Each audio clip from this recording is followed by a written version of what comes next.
Welcome to Suman স্যারের পাঠশালা। আমি সুমন বালা, সহকারী শিক্ষক, প্রাথমিক বিদ্যালয়। প্রিয় অভিভাবক, আজকের ভিডিওটি যতটা না শিক্ষার্থীদের জন্য দরকার তার থেকে বেশি জানা দরকার আপনাদের। কারণ আপনার বাচ্চা বা আপনার সন্তানেরা কি শিখতেছে, কিভাবে শিখতেছে, এটা তাদের থেকে আপনাদের বেশি তদারকি করা দরকার। তো আজকের ভিডিওতে আমি শেখাবো যে কিভাবে সঠিকভাবে সঠিক উচ্চারণে ইংরেজি আলফাবেটগুলো উচ্চারণ করে পড়তে হয়। মূলত এটা তো আমাদের শিক্ষার্থীরা পড়তে পারেই না, এমনকি আপনারা যারা আছেন অভিভাবক, আপনারাও ঠিকঠাক মতো এই ইংরেজি বর্ণগুলো উচ্চারণ করে পড়তে পারেন না। তো আজকের ভিডিওতে আমি দেখিয়ে দেবো যে এই থেকে জি পর্যন্ত কিভাবে সঠিকভাবে সঠিক উচ্চারণে পড়ব। এই উচ্চারণগুলো আমি আইপিএ থেকে নিয়েছি। আজকের ভিডিওতে আমি আইপিএ সাউন্ড অনুযায়ী আপনি কিভাবে ইংরেজি বর্ণগুলো উচ্চারণ করে পড়বেন বা আপনার সন্তানদেরকে পড়াবেন সেই বিষয়ে আজকের ভিডিওতে বলবো।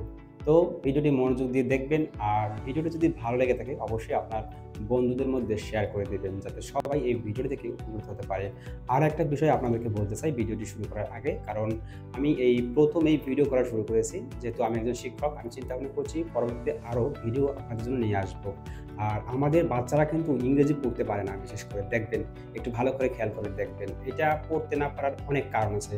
কারণ আমাদের বাচ্চারা কিভাবে পড়াশোনা করে, একটা লাইন ইংরেজি পড়ে এবং ওইটা বাংলা সে মুখস্থ করে, অথবা আমাদের বাচ্চারা একটা শব্দ দেখে, পড়ে এবং ওইটা মুখস্থ করে। কিন্তু আসলে ইংরেজি পড়ার নিয়ম এটা না। ইংরেজি পড়ার নিয়ম হচ্ছে কনসোনান্টের সাথে কিভাবে ভাওয়েল যোগ করে সাউন্ডটা তৈরি করে, সেটা যদি শিখতে পারে তাহলে কিন্তু সে নিজে থেকেই ইংরেজি পড়তে পারে। যেমন আমরা বাংলা ভাষায় করে থাকি, যেমন আমরা যদি বলি কাকা, কয়ের সাথে আযোগ করলে হয় কা, আবার কয়ের সাথে আযোগ করলে কি হয় কা, অর্থাৎ কাকা। ঠিক এরকম ইংরেজিতেও কিন্তু কনসোনান্টের সাথে ভাওয়েল যুক্ত করে শব্দ তৈরি হয়, কিন্তু এই সাউন্ডগুলো কোথাও ভালো করে শেখানো হয় না। তো আমি এই আইপিএ থেকে আমি রেফারেন্স নিয়ে এরপরে পরবর্তী ভিডিওগুলো কিন্তু করব। তো আমার এই ছোট্ট পেজটি অবশ্যই আপনারা একটু লাইক করে রাখবেন, যাতে পরবর্তীতে যে কোনো ভিডিও আমি আপলোড করলে আপনাদের কাছে নোটিফিকেশন চলে যায়। তো আর কথা না বাড়িয়ে শুরু করা যাক। আমাদের ইংরেজি বর্ণমালায় প্রথম বর্ণটি হচ্ছে এ, তাই না?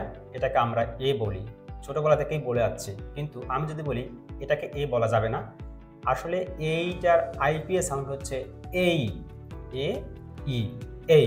এখন থেকে বাচ্চাদেরকে আমরা এ শেখাবো না, এটা শেখাবো হচ্ছে এই, এটাই সঠিক। এরপর হচ্ছে বি, সি, ডি, ই, এফ, এফ, ঠিক আছে, এফ, জি, এইচ, আই, জেই।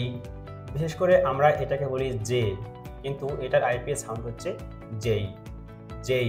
ওকে, কে না, এটা কে হবে না, আমাদের বলতে হবে কেই, কেই মানে একটা অ আবার এই, কেই, ঠিক আছে।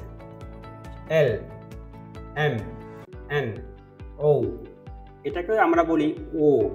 মূলত এটাকে আমরা ও বলবো না, এটাকে বলবো ও। সঠিক আইপিএস সাউন্ড হচ্ছে ও।